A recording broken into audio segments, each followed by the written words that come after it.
Assalamualaikum warahmatullahi wabarakatuh.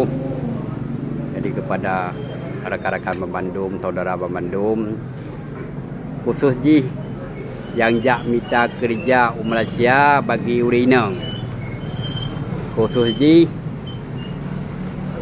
kepada rakan yang ada Aceh untuk jak minta kerja Malaysia. Jadi urang-urang Bandung, baik pun yang gadis ataupun yang janda, baik sagai dipengaruh dengan ejen-ejen yang bahawa di bawah Malaysia nak kerja. Nyoronyo dapat katanya buktikan sidro saudari katanya yang dibawa dari Simpang Ulim oleh ejen. Ejennya di Pak Kuala Simpang. So nan ejen? Lilis. Hah? Lilis. Lili. Lilis. Lili. Lilis. Urina. Urina. Urina.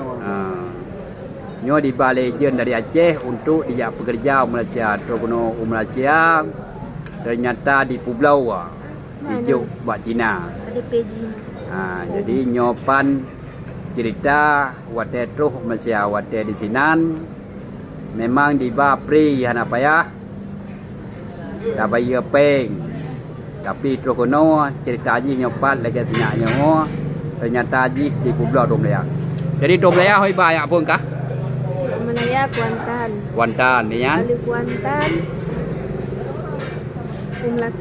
Melaka. Ali Melaka Muar. Muar. Oleh Muar batu bahat. Nak puak Muar lah baru long plung. Berarti puak hoi baru lihat baru kapluang.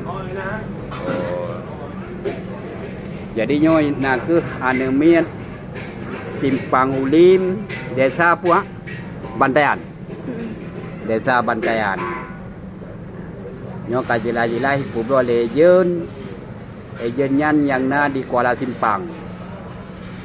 Jadi informasi kepada adik, ado, kakak, cupo, apabila drone dipekajak le ejen Malaysia untuk jam minta kerja, bekna yang terpengaruh karena terus Malaysia drone akan di Pulau.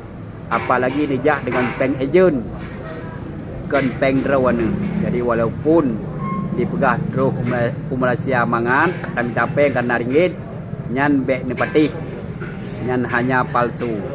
Jadi harapan daripada tuan termasuk drone empatna Bang Adhar kedanyo yang selalu diterima laporan daripada saudara tu yang dari Aceh terus